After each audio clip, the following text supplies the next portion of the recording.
Everyone, welcome back to our YouTube channel. तर आम्ही आज आलो आहोत पळसदरीला स्वामींच्या मठात. तर असं म्हटलं जातं की या मठात स्वामी 22 दिवस इथे राहिले होते. तर ते मठ आहे कर्जतला पळसदरीला. तर मी तुम्हाला दाखवते ते मठ कसं आहे. मठाच्या आजूबाजूला असं सुंदर अशी सिनरी आहे. इथे खूप फेमस झालं आहे आता हे मठ.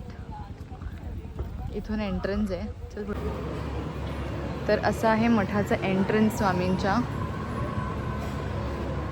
इथे एवढी स्पेस आहे आणि जसं अक्कलकोटला आपण बघितलं आहे की महाप्रसाद कक्ष आहे तसंच इथे पण आहे. खूप सुंदर अशी मूर्ती आहे.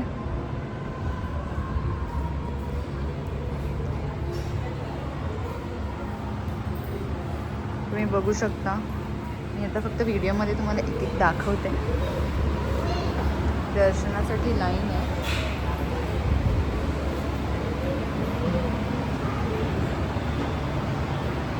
श्री स्वामी समर्थ. तर मी, मम्मी, पप्पा, राजी आम्ही आलो होतो. मला खूप टाईमपासून यायचं होतं. म्हणजे मम्मीला खूप आधीपासून हे बघायचं होतं. हे कर्जतमध्ये आहे, पळसदरीमध्ये आहे. जसं अक्कलकोटला आतमध्ये आपल्याला बघायला मिळतं तसंच आहे.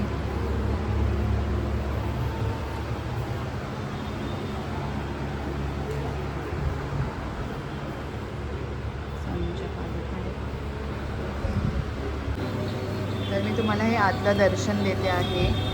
एकदम अक्कलकोटसारखीच मूर्ती आहे स्वामींची.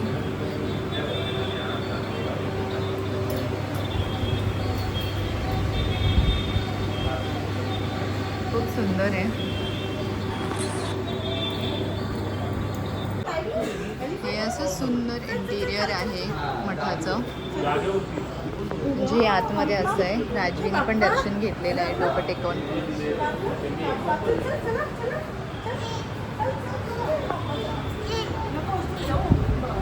असं एंट्रन्स आहे. तुम्ही पण स्वामींचं दर्शन घ्या ऑनलाईन. इथे स्पेशल ध्यान मांडण्यासाठी पण केंद्र आहे. तर आम्ही तिथे खाली जातो आहे. इथे मठ आहे आणि लगेचच खाली बाजूला आहे ते स्वामींच्या पालखीसाठी आहे मला वाटतं. छान आहे, पीसफुल आहे. इथे ध्यान मांडण्यासाठी स्पेशली इथे बसतात लोक. इथे जास्त आवाज नाही करू शकत नाही.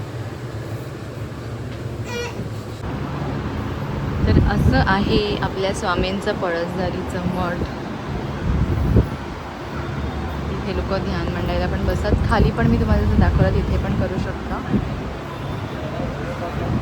खूप सुंदर असं ठेवलेलं आहे. तुम्हाला पण यायचं असेल तर नक्की या. आणि जर तुम्ही आपले सबस्क्रायबर्स कोणी कर्जतमध्ये असाल तर तुम्ही नक्की म्हणजे नक्कीच या. श्री स्वामी समर्थ.